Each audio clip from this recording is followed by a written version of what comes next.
இன்னும் திடீர்னு இப்படிலாம் சொல்கிற அப்படி சொல்லி கேட்குறீங்க. எனக்குலாம் ஒரு பிரச்சனை உங்கள் அக்கா அப்படி சொன்னதுக்கு எனக்கு எந்த ஒரு ஆட்சேபமும் கிடையாது. நான் வருத்தமாக போல தேவையில்லாமல் டென்ஷன் ஆகாது காவேரி அப்படின்னு சொல்லிட்டு விஜய் சமாதானப்படுத்தாங்க. அதே மாதிரி இந்த பக்கம் நிவினும் நம்ம யமுனா பற்றி பேசிக்கிட்டு இருக்காங்க. நம்ம நிவினோட அம்மா வந்து நம்ம நிவின்கிட்ட சொல்கிறாங்க, இங்கே பாருடா தம்பி, நீ எவ்வளோ பெரிய மிகப்பெரிய சிக்கலவே மாட்டிக்கிட்டு இருக்க. அது மட்டும் இல்லாமல் எல்லாரும் சேர்ந்துக்கிட்டு உன்னோட வாழ்க்கையில் இப்படி சின்ன பண்ணாமல் ஆக்கிட்டாங்களே, அவ்வளோ பேர் திட்டம் போட்டு வாழ்க்கை எப்படி இந்த யமுனா பைத்திய கட்டி வச்சு உன்னோட வாழ்க்கை இப்போ ஒன்றும் இல்லாமல் ஒரு மூலையில் உட்கார வச்சுட்டாங்க பார்த்தியா.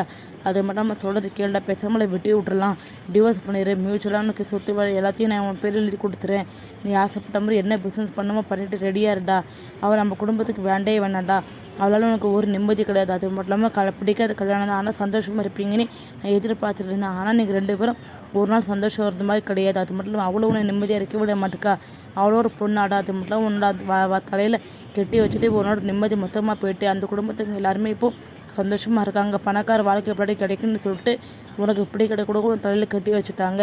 அப்படிப்பட்ட பொண்ணு வேண்டாண்டா, அவட்ட நான் பேசிக்கிறேன். அது மட்டும் இல்லாமல் உனக்கு சொத்தில் பங்கு வேணும்னா அவளை எப்படி டிவோர்ஸ் பண்ணி உங்களுக்கு நல்ல வாழ்க்கை நான் அமைச்சு கொடுக்குறேன் நிவின் அப்படின்னு சொல்லிட்டு எவ்வளோ நிவினோட அம்மா சொல்லி பார்க்குறாங்க. நிவின் வந்து அப்படியே கொஞ்சம் கூட அசர மரத்தில். அது மட்டும் இல்லாமல் அப்படின்னா யமுனாவை டிவோர்ஸ் பண்ணாதே சொத்தில் பங்கு கொடுப்பேன் அப்படி சொல்லி கேட்குறாங்க.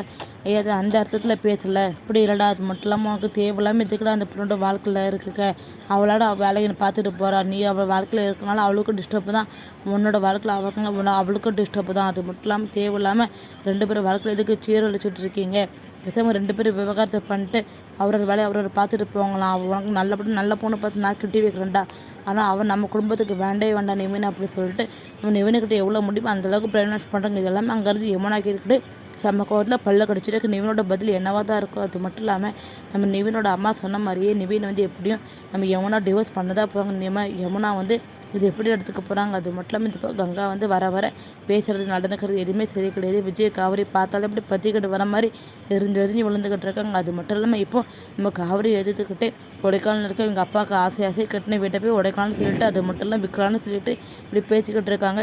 இது எங்கே போய் முடிவு போன்னு சொல்லி விஜய் இந்த விஷயத்தை எப்படி சமாளிக்க போகிறாங்க. அது மட்டும் சாரதா வந்து இப்படி அக்கா தங்கச்சிக்குள்ளே அடிச்சுட்டு கிடக்கான்னு சொல்லிட்டு ரொம்ப கவலையோடு உட்காந்துருக்காங்க. கூடி சீக்கிரம் விஜய் காவிரியும் இந்த பிரச்சனை எப்படி சமாளித்து எப்படி நம்ம எங்கள் வீட்டுக்கு பழையபடி போக போகிறாங்களோ பொறுத்து இருந்து வரப்போகிற வீட்டில் பார்த்து தெரிஞ்சுக்கலாம். தேங்க்யூ ஃபார் வாட்சிங்.